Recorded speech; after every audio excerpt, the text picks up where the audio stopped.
आज हम लोग दर्शन शास्त्र पढ़ने वाले हैं। दर्शन शास्त्र को फिलॉसफी बोलते हैं इंग्लिश में। इसकी कुछ विशेषताएं हैं, तो हमने इसके पहले वीडियो में विशेषताओं को पढ़ लिया है। तो एक इसका विशेषताओं में हम लोग देखते हैं कि ये ईश्वर को मानने की ओर जो है, ईश्वर की तरफ थोड़ा सा इनकी प्रवृत्ति होती है। इस कारण से इनका दृष्टिकोण जो होता है उसको कहा जाता है आध्यात्मिक। क्या बोला जाता है? आध्यात्मिक। तो यही प्रश्न है कि भारतीय दर्शन की प्रमुख विशेषताएं, जितनी भी विशेषताएं हैं वो हमने पढ़ा है, तो उसके बारे में कहा रहा है कि इसका आध्यात्मिक दृष्टिकोण होता है। उसमें आध्यात्मिक दृष्टिकोण है, जो विशेषताएं हैं यहाँ की, तो वो अध्यात्म से जुड़ा हुआ क्यों है, कैसे है, इसी को हम लोग समझेंगे। तो विभिन्न बिंदुओं पर हम लोग विचार करके इसको एक समरी के रूप में देखेंगे।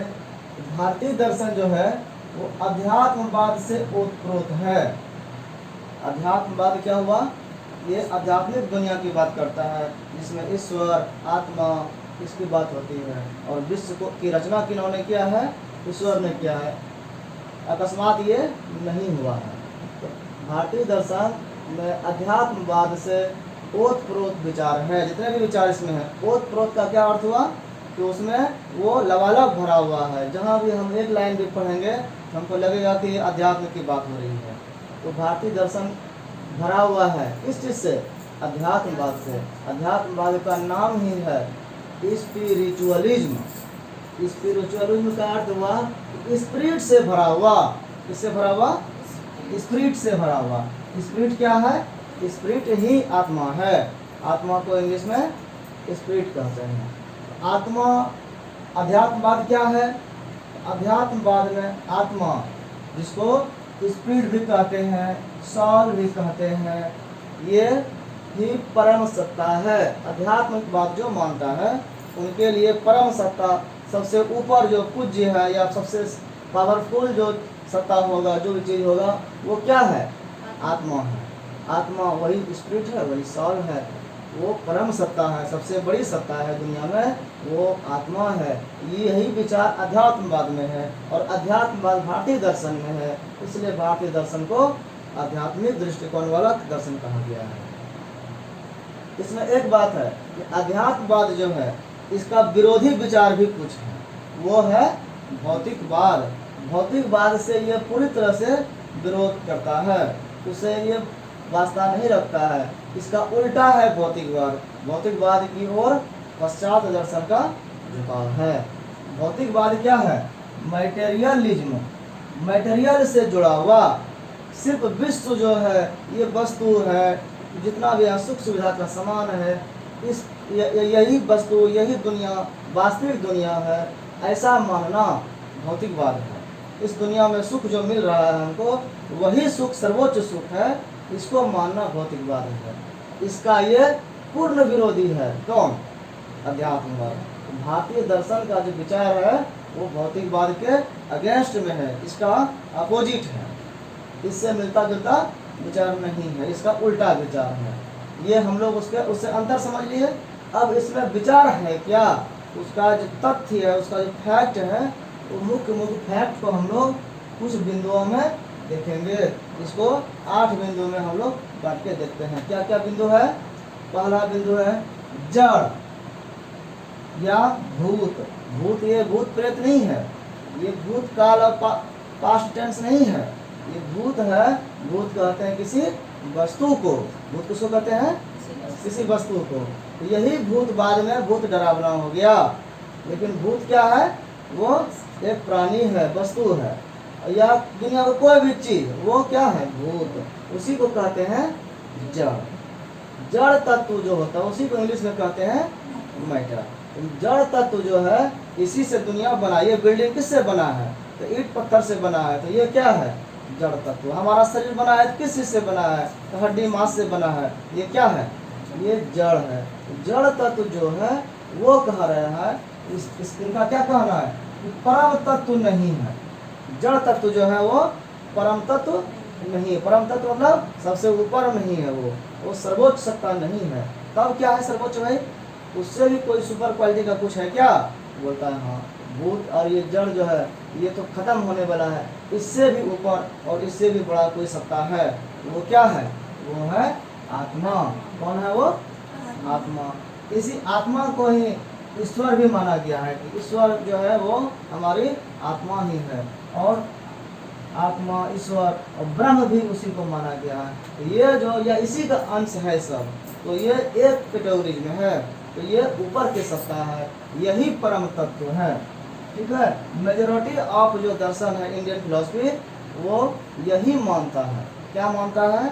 आत्मा या ईश्वर या ब्रह्म परम सत्ता है, और जड़ या भूत या मैटर जो है वो उससे कम वाला सत्ता है, उससे कम पावरफुल है, इसका अस्तित्व उतना महत्वपूर्ण नहीं है। इस दुनिया के लिए आवश्यक है लेकिन उतना आवश्यक नहीं है, उनसे इनका वैल्यू जो है वो कम है। यही पहला बिंदु है, इसमें तो कोई दिक्कत नहीं समझने में कि जड़ और चेतन से अंतर कर दिया। ये चेतन तत्व है। दो तरह का शब्द है दुनिया में, क्या है? एक है जड़ और एक है चेतन। जड़ हो गया क्या? जो निर्जीव चीज है, ऐसे समझ लो। और चेतन क्या हो गया? जो सजीव है, जिसमें प्राण है। तो प्राण तत्व जो है ये बायोलॉजी का जड़ चेतन नहीं है कि निर्जीव दुनिया हो गया फिजिक्स केमिस्ट्री के लिए, और बायोलॉजी हो गया वो जीव वाला सजीव प्राणी जो होता है प्लांट्स और एनिमल्स। तो ये प्लांट एनिमल नहीं है। फिलॉसफी में जो है, दर्शन शास्त्र में, प्लांट्स, एनिमल्स या ईंट पत्थर सभी है जड़। क्या है? सब जड़ है। तो चेतन क्या है?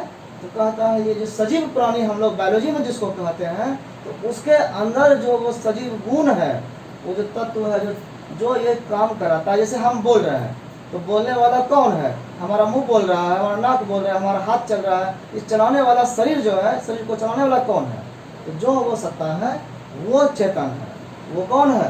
वही आत्मा है। तो ये इस तरह से जड़ और चेतन में अंतर हम लोग समझे। तो इस तरह से आत्मा को परम सत्ता मान करके क्या हो गया? इसका मतलब है कि आध्यात्मिक तरह का ये विचार रखता है। पहला बिंदु। दूसरा बिंदु है आत्मा शरीर से भिन्न आध्यात्मिक सत्ता है। सबसे पहले क्या हम लोग क्या समझते हैं? आत्मा और शरीर एक ही है। ठीक है, तो आत्मा जो है और शरीर जो है ये अलग अलग चीज है। एक है जड़ और एक है चेतन, ये दोनों मिला हुआ है। तो हम लोग सजीव हैं, बोल रहे हैं। जिस समय ये आत्मा हमारे शरीर से निकल जाएगी तो दो लोग क्या कहेंगे कि ये मर गया, इसकी मृत्यु हो गई। तब वो फिर कोई काम कर पाएगा?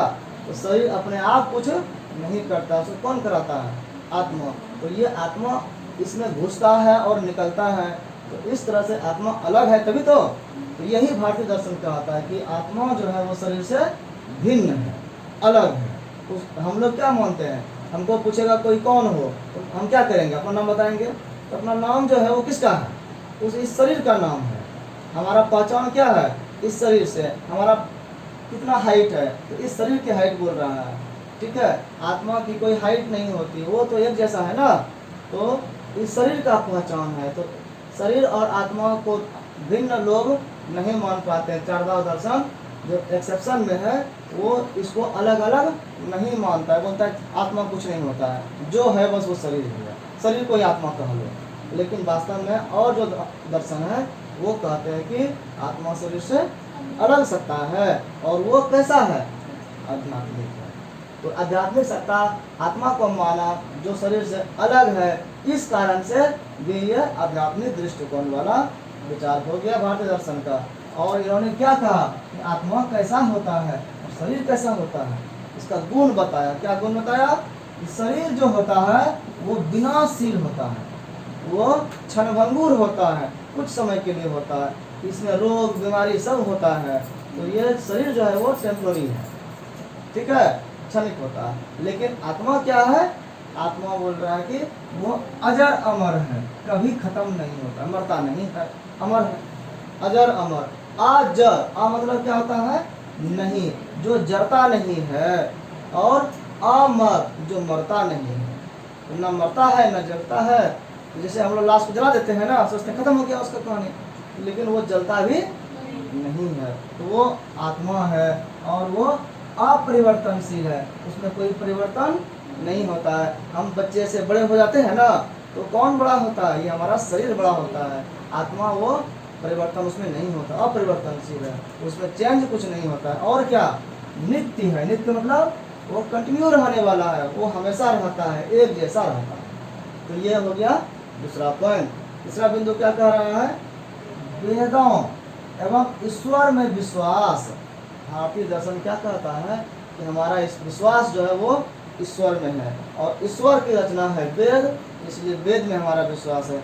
जो भी वेद कह रहा है वो सही है, इसको हमको आत्मन करके भी मानना पड़े तो मानना चाहिए। ये बात सत्य बात कह रहा है, प्रमाणिक है। तो वेद को ये प्रमाणिक मानते हैं। प्रमाण क्या हुआ? प्रूफ क्या हुआ? बोलते हैं ना कि कोई चीज प्रूफ है तो सही है, तो सही माना गया है, क्योंकि ईश्वर में हम लोग विश्वास करते हैं, और ईश्वर का द्वारा रचित है। वेद को अपरुषे कहते हैं। क्या बोलते हैं? वेद को अपरुषे। परुषे क्या हो गया? पुरुष से द्वारा, अपरुषे। आ मतलब नहीं, और परुषे मतलब पुरुष के द्वारा।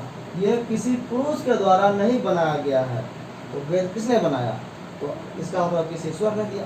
हम लोग इसको पौराणिक कथा में पढ़ते हैं कि ब्रह्मा जी के चारों मुख से वेद की उत्पत्ति हुई है। तो 4 वेद हैं हमारे यहाँ। तो इस तरह से हम लोग ईश्वरीय मानते हैं, वेद को प्रमाणिक मानते हैं। और वेद और ईश्वर में सबसे ज्यादा कौन बड़ा हुआ? ईश्वर से ना वेद बना, तो बड़ा ईश्वर में हो गया, इसीलिए ईश्वर को सर्वोच्च सत्ता मानते हैं। ईश्वर बड़ा है और वेद उनके बाद वेद का स्थान है, इसलिए दोनों में हमारा विश्वास है। तो ये कह करके ईश्वर में को मान करके भी भारतीय दर्शन का विचार आध्यात्मिक हो जाता है। अगला बिंदु है विश्व की व्याख्या, कि विश्व का व्याख्या कैसे कर सकते हैं, विश्व कैसे बना, कहाँ से आया। इसकी व्याख्या करने के लिए जो हमारे पास साधन है वो साइंस क्या कहता है कि हमारे जो दुनिया बना है वो प्रकृति के द्वारा बना है और अचानक बना है। इसके लिए एक प्राकृतिक नियम है, उस नियम का पालन हो रहा है, दुनिया चल रहा है। तो ये हमारे दर्शन कहता है कि प्रकृति और प्राकृतिक जो नियम है वो पर्याप्त नहीं है, उससे हम पूरा घटना का वर्णन नहीं कर सकते हैं। दुनिया कैसे बना, साइंस क्या कहता है इसके लिए थ्योरी दिया, कई थ्योरी दिया गया। तो एक फिजिक्स में थ्योरी है, वो है बिग बैंग थ्योरी। किसका, कौन सा थ्योरी है? Big bang. तो कैसे दुनिया बना, तो पूरा ये ब्रह्मांड की उत्पत्ति के बारे में ये बिग बैंग थ्योरी है। बोलता है एक बिंदु था, एक बिंदु में क्या हो गया? अचानक ब्लास्ट। क्या हो गया? ब्लास्ट हो गया। ब्लास्ट हो गया, चारों तरफ इसका स्कैटर्ड फैला, कण फैला, और यही जो है गतिशील हुआ, तो गति करने लगा, यही अलग अलग पिंड बन गया, अलग अलग ग्रह, सौर प्लेट और इस तरह के कई आकाशगंगा में कई तरह के ग्रह बने, कई तारे बन गए। और ये फिर इससे फिर गति कारण कण निकलते गया, और कण जो है वो अपना अपना एक गुरुत्वीय बल के कारण आपस में घूमने लगा और एक दूसरे को आकर्षित भी कर रहा है। और ये उस समय से जो फैलना चालू हुआ, अभी तक वो फैल रहा है, अभी तक भाग रहा है। ठीक है। तो दुनिया जो अभी है ना, साइंस क्या कहता है कि दुनिया अभी भी वो एक्सपेंड कर रहा है। क्या कर रहा है? एक्सपेंड मतलब फैल रहा है, दूर जा रहा है एक दूसरे से। तो यही थ्योरी है इसका, बिग बैंग थ्योरी। किसका? फिजिक्स का। फिजिक्स में ये साइंस ने बताया है कि बिग बैंग थ्योरी जब फैल रहा है तो फैलना कभी से चालू हुआ होगा ना, तो जब से चालू हुआ होगा, एक पॉइंट से चालू हुआ होगा, तो उस पॉइंट को ही शक्तिशाली माना गया। तो अब ये दर्शन कहता है, इसके विचार से अगर देखें तो ये अचानक हो गया। अचानक हुआ कैसे भाई? अचानक किसने किया? इसका जवाब कुछ है? इसका जवाब किसी को नहीं पता। तो जब नहीं पता है तो यही कह रहा है क्योंकि प्रकृति का जो नियम है और प्रकृति की जो वर्णन है, इसके द्वारा हम विश्व की व्याख्या करना चाहेंगे तो वो नियम जो है पर्याप्त नहीं है, पूरी तरह से वर्णन नहीं कर सकते। कुछ कुछ वर्णन कर सकते हैं। इसी कारण से साइंस के द्वारा डेवलपमेंट जो हुआ, कुछ कुछ घटनाएं उनको वो सही बता पाता है, लेकिन वो पूरी तरह से पर्याप्त नहीं है। तो क्या कहा गया? ईश्वर को मानना पड़ेगा। क्या मानना पड़ेगा? ईश्वर को, कि किसी ने तो ये किया। अगर यही कॉन्सेप्ट है तो ये भी किसी ने किया ना, तो जिसने किया वही ईश्वर। ठीक है। तो उस शक्ति को मानना, वो शक्ति कौन है उसको मान लिया यहाँ पे ईश्वर। उसका एक नाम देंगे ना, ये क्या है? तो पेन है। तो पेन किसी ने इसका मार्कर है, मार्कर किसी ने इसका नाम दिया ना, तो ये नाम उनको शक्ति को ईश्वर का नाम दिया गया। तो कह रहा है ईश्वर के अभाव में, अगर ईश्वर हम नहीं मानते तो विश्व की जो व्यवस्था है, व्यवस्था उसकी उत्पत्ति कैसे हुई, इस सब का जब व्याख्या करना चाहेंगे तो वो असंभव हो जाएगा, उसकी व्याख्या नहीं हो पाएगी। इसीलिए ईश्वर को मानना आवश्यक है। ईश्वर को मान करके फिर आध्यात्मिक हो गया। ये 5वां बिंदु है, यह अलौकिक सत्ता अलौकिक। ये क्या अर्थ हुआ इसका? अ मतलब होता है नहीं, अलौकिक का अर्थ होता है दुनिया का।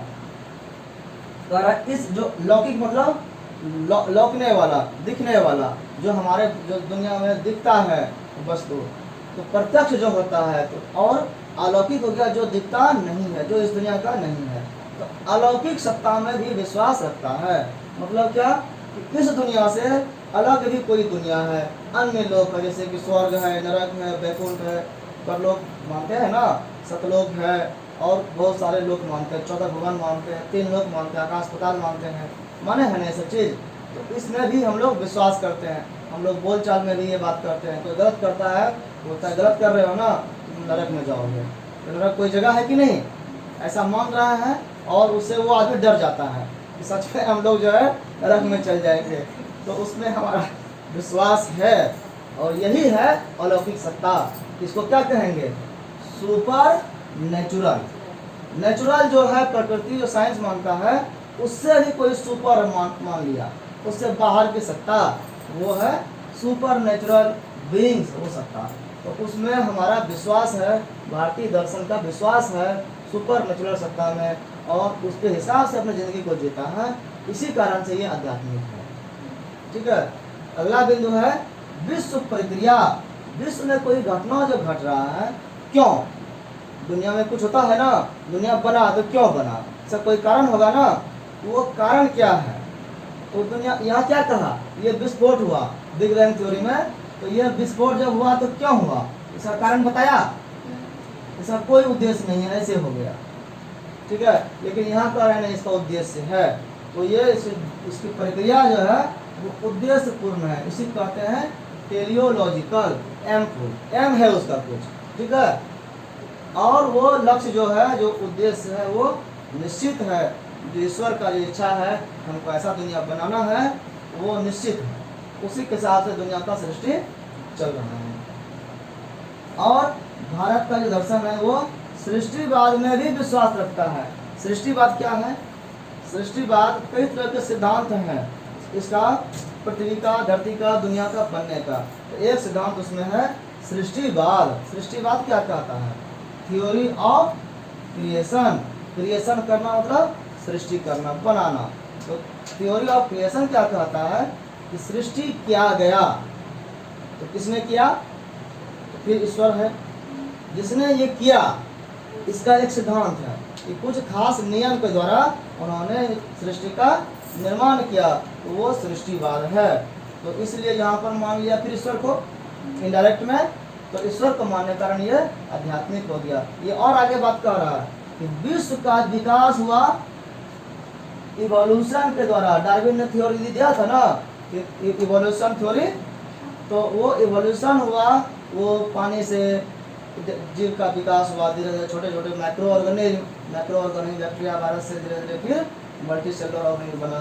तो वो विकास जो सिद्धांत है वही कह रहा है कि विश्व का जो उत्पत्ति हुआ वो विकास का फल नहीं है, सिर्फ विकास से ये नहीं हुआ है, ऐसा नहीं मान सकते हम। ईश्वर ही विश्व का रचयिता है।